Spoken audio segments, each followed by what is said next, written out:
தமிழ்த்தாய் வாழ்த்தை பாடி தான் அந்த கட்சி நிகழ்ச்சியை தொடங்கினாங்க. ஏன்னா அது ஒரு விஷயம் போயிட்டுருக்கு. கவர்னர் மாளிகையில் அது 3வது இடத்துக்கு போயிடுச்சு. அது பெரிய விஷயம் கிளப்புறாங்க எதிர்கட்சிகள். ஆனால் ஸ்டாலின் முதல்வராக இருந்தபோது இதே தான் நடந்தது கவர்னர் மாளிகையில்.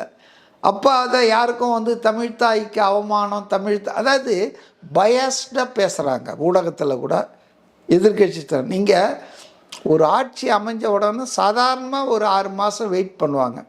ஏன்னா அந்த ஆட்சியை நிர்வாகத்தை மாற்றணும்.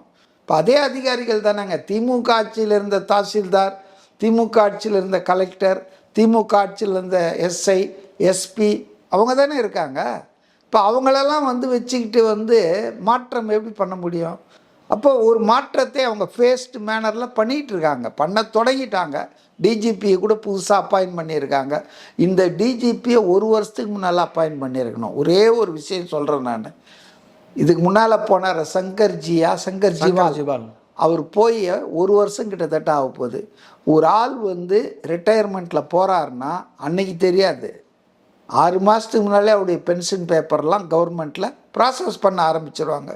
அப்போ சங்கர் ஜிவால் டிஜிபியாக ரிட்டையர் ஆக போகிறாருன்னா அவருக்கு பதிலாக ஒரு ஆளை தேர்வு பண்ணுற வேலை 6 மாதத்துக்கு முன்னாலே தொடங்கி இருக்கணும். ஆனால் நான் சொல்கிறேன், 1 வருஷம் ஆச்சு அவர் ரிட்டையர் ஆகி. எல்லாம் இன்சார்ஜு டெம்பரரின்னு கொடுத்துட்டு வண்டியை ஓட்டினாங்க. ஏன்னா இவங்களுக்கு வேண்டப்பட்ட ஆட்கள் லிஸ்ட்டு வரமாட்டேங்குது. அவங்க ஜூனியராக இருக்காங்க.